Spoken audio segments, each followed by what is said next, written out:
back. He's Tony George. I'm Scott Spreitzer. We are DocSports.com, coming to you from the beautiful Red Rock Station Race and Sportsbook. As you can see behind us, busy every day of the week from morning through the night. We're going to talk some college football. We're also going to talk about the NFL. I want to jump into an SEC clash right off the bat, Tony. It's Georgia laying here at the station's about 15, total 46.5. I've seen it as high as 16 in some books. I will say this, man. Georgia now looks like the best team in college football on both sides of the line of scrimmage after the way they crushed Arkansas. Laying a lot of points here. Auburn is always game, especially at home. And again, they're saying JT Daniels might not be 100% healthy. Your take on this one, Tom? With that defense, doesn't matter who's playing quarterback here. I got news for you here. Last week, I thought maybe Georgia would. I knew that Georgia was the best team in the country of mine. After seeing Alabama do what they did against, Lane Kiffin and his crew, it's kind of 1 and 1A. Yeah. But Georgia's defense here, unbelievable. 1 touchdown allowed through 5 games, Scott. And that was in garbage time. Yep. Last year, I looked at these numbers. They held Auburn to 39 yards rushing, 1.8 yards per carry. And I'm hearing Bo Nix this, Nix that. I got news for you. Georgia's the best team in the country. I agree with Scott 100%. This is a 3-touchdown win. However, just in case something crazy happens in the game, first half line, lay the 8 instead of the 15, 16. That number is going to go up as we tape this on Wednesday. But 4-0 their last 4 against the spread, and Georgia just rolling along here on their way to an SEC championship game again. So, ho-hum the SEC. Somebody's got to dominate college football. Maybe it's Georgia this year, but they'll definitely take care of business against Auburn. Ladies and gentlemen, we are kicking it back to Scott here. A Big 12 action, the Red River War. Texas taking on Oklahoma. I've been to this game 5 times, Scott. It's one of the meccas of college football each and every year. It's unbelievable. And OU here opened up, by the way, at 5, now down to 3. Texas last week, a lot of mistakes against TCU. They were able to get the win and a push or a cover, depending on when you took them. But this is going to be a real interesting game here. I think OU's been a little bit overvalued this year so far. I have not been impressed with them. Do they impress here? Yeah, it's tough to say. I mean, with Oklahoma not quite playing up to the preseason hype, up to the preseason power ratings, and I'm including myself in that. I do my power ratings preseason and, of course, update throughout the course of the season. And they just haven't, even reached what I had them as far as power ratings are concerned. Tulane, yes. Nebraska. They did a good deal for Nebraska's confidence in that game by not doing a lot on offense. And Spencer Rattler was a preseason Heisman favorite. He goes 22 for 25 last week against K-State. He's not played up to potential. In fact, there were people clamoring for Spencer Rattler to be benched going into last week's games. It just hasn't come to fruition as far as their potential thus far. However, I think in this particular football game, I like the total here. I think it's going to stay under, which is 63.5 as we speak, because you've got an Oklahoma offense that's not impressing right now. And as far as Sarkisian's offense is concerned, man, give the ball to Robinson. By the way, this kid's a real deal. He's averaging about $130 on the ground per week. And he's about 35 to 1 as far as Heisman odds are concerned. Maybe a thought of putting a couple of dollars on him if they can win this game and go on and win out. But I think it's under here, Tony. I really do, between Oklahoma and Texas in Dallas. All right, here we go. I finally included them, or we finally are including them on an 8-8 episode. And that, of course, is the Big Red, the Nebraska Cornhuskers, because they deserve it. They're hosting Michigan. They played well. Last week, they destroyed Northwestern after they should have beaten Michigan State, could have beaten Oklahoma. Fresh faces last week on the offensive line at a couple of spots. No major penalties, no shooting themselves in the feet on special teams. Tony, they've introduced the quadruple option, which Scott Frost ran as a play caller at Oregon, ran as a head coach at Central Florida. Michigan's going to have to prep for that quadruple option. They're laying 3.5, total 51. I have to do this real quick because we're shooting this live. I'm going to hide a minute. I'm going to hide because I'm mad at this guy, knowing that I grew up in Lincoln, Nebraska for 26 years, went to college there, did radio there for 10, and I got to pick. All my friends are going to be pissed off at me, but Michigan here. I was surprised at this line. Nebraska proved once again against Michigan State they couldn't close. Bottom line, Northwestern is a terrible football team. Defense is terrible, especially. Was I expecting 56 points out of Nebraska? Well, I took the under 51.5 for a premium play last week, so I wasn't expecting that kind of point production, Scott. But Michigan, 12 points per game on defense. This is where the rubber meets the road, in my opinion. Nebraska's defense, better than advertised. You know, coming into the year, they were, oh, ho-hum. But, Scott, they've really played some good football this year. Commander's done a good job as the DC. He has. They've really made some strides there. They haven't made enough strides. Sorry, all my buddies in Lincoln. Back at Mulligan's Bar and Grill. I got to take Michigan, lay the 3 points here. I just think Nebraska's not ready for prime time yet. But I do think they give them a game. Yeah. Because I don't know what the look-ahead line was on this game, Scott, but it was higher than 3. Power rating guys, and I'll mention his name to you off camera. I don't know if he wants to be mentioned on camera. Yeah. But a real good power rating guy who's a better here in Las Vegas actually had Nebraska favored in this game before the season began. Whoa.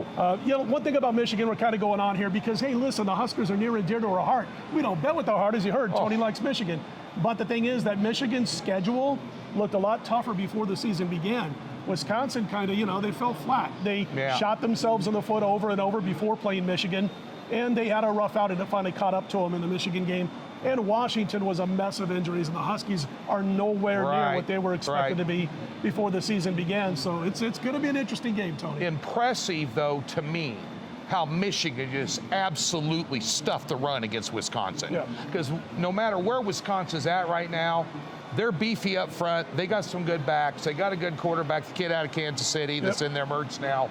But that was impressive to me. I think Nebraska's going to struggle with this option attack they're trying to run. I hope I'm wrong. That being said, speaking of Big Ten football, there's one hell of a football game going on at Iowa City, Scott. Penn State on the road, Iowa -2, total 41. Honestly, I don't know where to go with this game. I'm glad you got it. What do you think? I'm going to give you a side in this game. Penn State taking on Iowa in Iowa City. Always dangerous going against the Hawkeyes when they're on the home turf. Listen, as far as I'm concerned, well, first of all, we got the second and third stingiest defenses in college football when you talk about these two teams. Iowa second, Penn State third.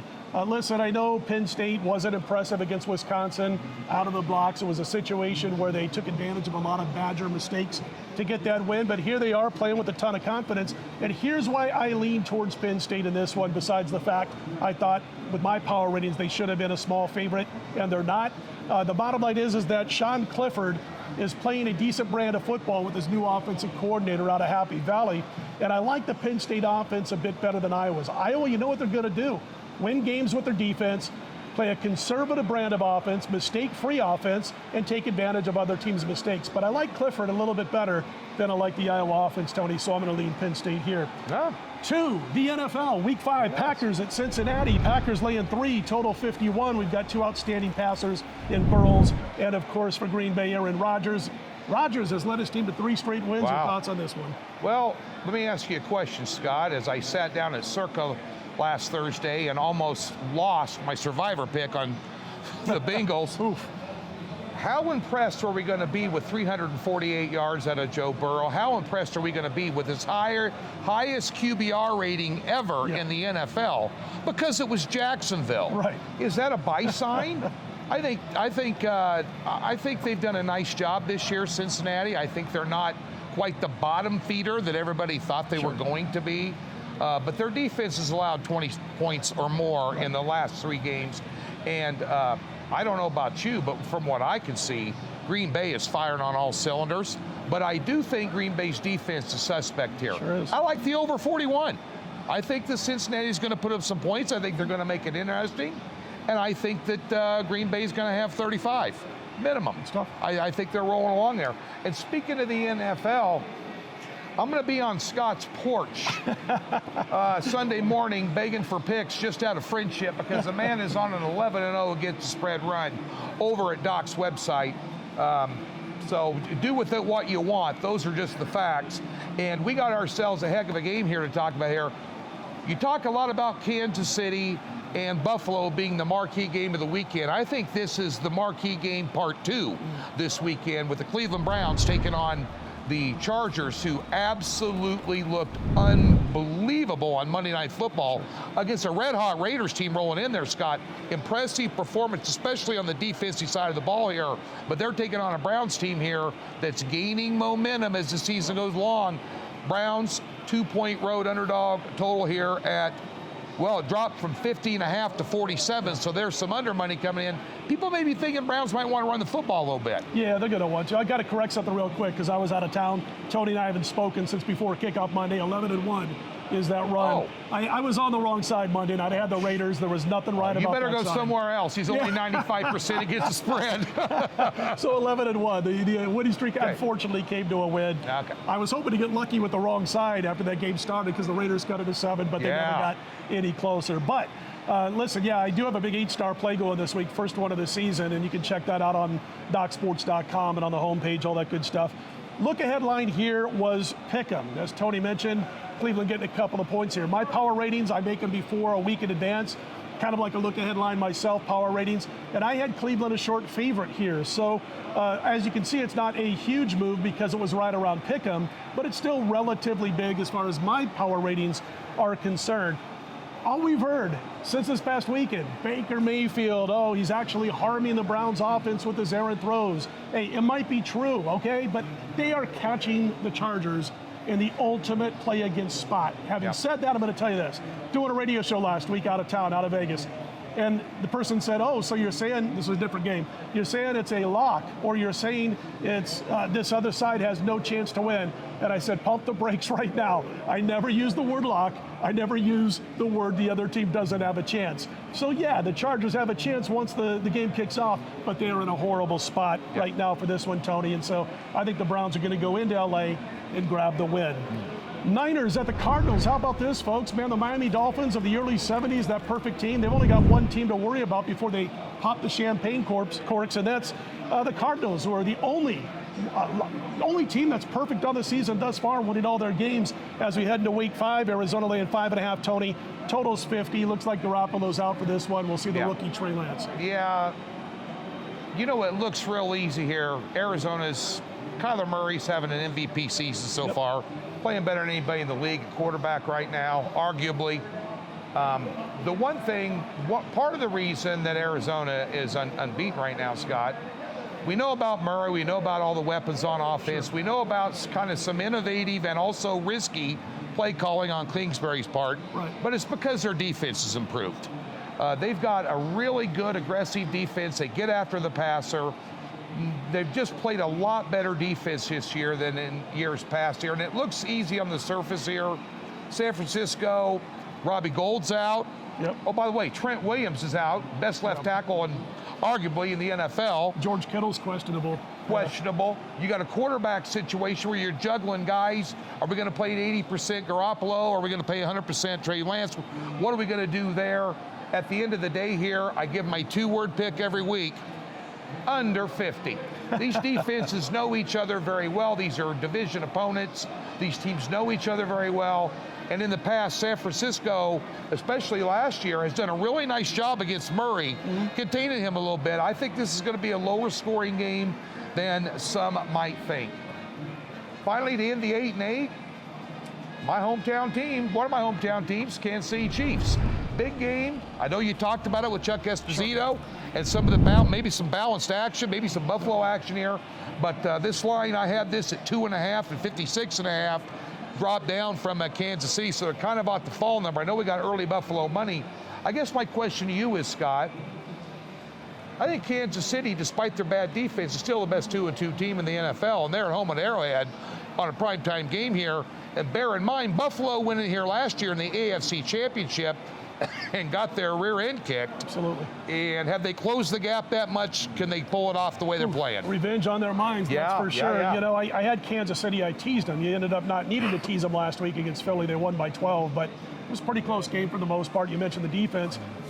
5 games now, going back 5 games, which means including the Super Bowl, Kansas City's defense has allowed over 31 points per game. They're going to have to shore that up over the course of the season.